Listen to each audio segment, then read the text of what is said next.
আজকে সকাল সকালে রান্নাবান্নাটা বসিয়ে দিয়েছি, তার কারণটা আপনাদেরকে একটু পরে বলছি। এদিকে সব সবজি দিয়ে একটা রসা বানাবো, আর এদিকে দেখুন ঋষিকে তার আইসক্রিম নিয়ে বসে পড়েছে।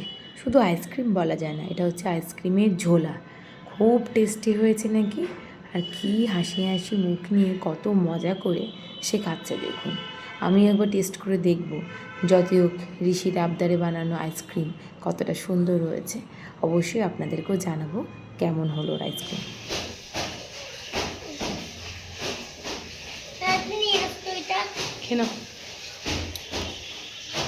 আজকে সকাল সকাল রান্নাটা বসিয়েছিলাম, তার পিসিমণি আর দাদা আসবে বলে, ওই যে দুই ভাইয়ের ছেলে।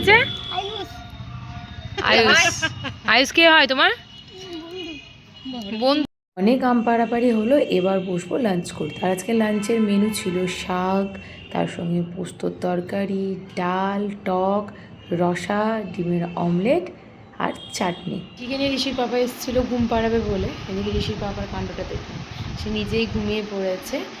আর তার বেটু কোথায়, চলুন আপনাদেরকে দেখাচ্ছি। কোথায় চলে এসছে বুঝতেই পারছেন, চলে এসছে কলেজে। শুধু কলেজেই নাই, সে গেছে বাস্কেট গ্রাউন্ডে। তার দিদি পিসুমণি আর আয়ুষ দাদাকে পেয়েছে, মানে তো সে একদম পুরো জগৎই পেয়ে গেছে। তাই ওখানে গেছে খেলা করতে। চলুন আপনাদেরকেও নিয়ে যাচ্ছি সেখানে। আজকে যেহেতু মে দিবস, তাই কলেজ ছুটি রয়েছে আর কলেজ পুরোই ফাঁকা।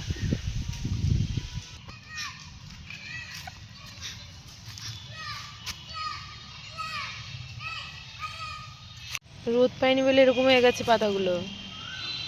কি অবস্থা, জঙ্গল জঙ্গল হয়ে গেছে।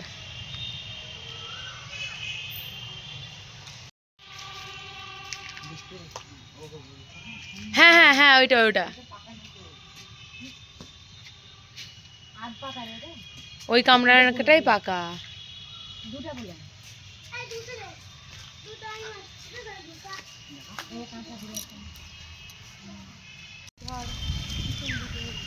সামনের দিকে চলে আসবি,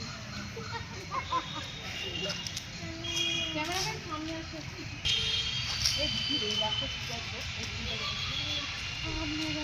খুব সুন্দর লাগছে,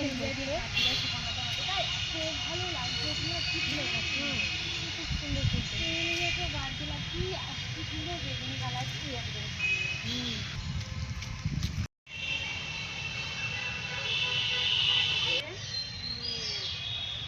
বেলপাড়া হলো, কামরাঙা হলো, এবার জামরুল চলছে।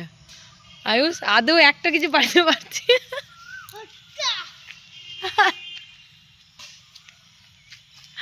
কত চেষ্টা করে বাবরে, হাত ব্যথা হয়ে যাবে।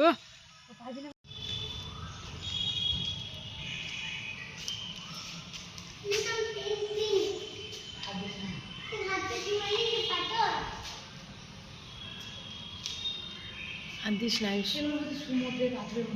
পাথর দিয়ে, অ্যাকোরিয়ামের পাথরগুলো।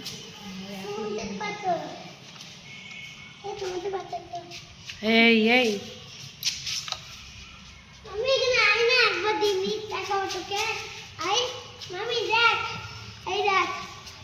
কেমন ডিজাইন বানিয়েছে সবাই।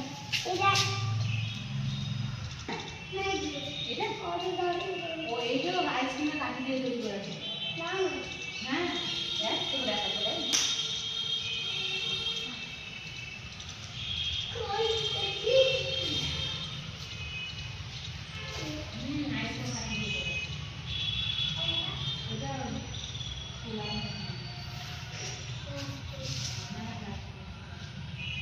আজকে সন্ধ্যের সময় আমাদের বাড়িতে এসেছে ঋষির আদি ভাই, আঙ্কেল আর আন্টি। আর আন্টি আর আঙ্কেল এত খাবার দাবার নিয়ে এসেছে।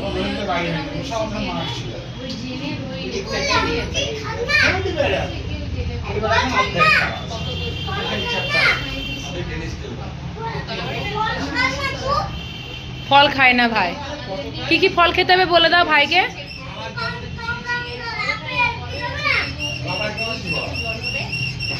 আয়ুষ দাদাকেও বলে দাও কি কি খেতে হবে। ওইখানে তিন দাদার ভাইয়ের গল্প চলছে, এখানে দুই ভাই, এখানে ননদ বৌদির।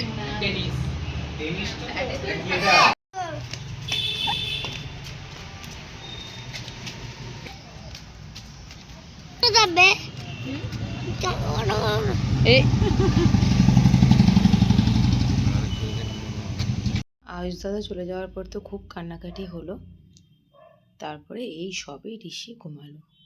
সারা দুপুর আয়ুষ দাদার সঙ্গে খেলতে এতটাই ব্যস্ত ছিল যে ঘুমানোর কথা ওর মাথাতেও আসেনি, আর ঘুম চোখে আসেওনি। যাই হোক, দাদা ভাই একসঙ্গে হলে এরকমই মজাটা হয়। আমাদের তো ভীষণ আনন্দ হয় সবাই যখন আমরা এইভাবে গল্প গুজব করি। আপনাদের ফ্যামিলি যখন সবাই একসঙ্গে হয় কীরকমভাবে আনন্দ করেন অবশ্যই কিন্তু কমেন্ট করে জানাবেন। আর এখন বাজছে 9টা, ঋষি ডিনার করে ঘুমালো। এবার আমরা যাবো ডিনার করতে, আমরা একটু পরেই করব, কিন্তু এরই মাঝে ব্লগটাকে এখানে এন্ড করছি। দেখা হচ্ছে কালকে নিউ ব্লগের সঙ্গে। সবাই খুব ভালো থাকবেন, সুস্থ থাকবেন। Till then tata, bye and take care.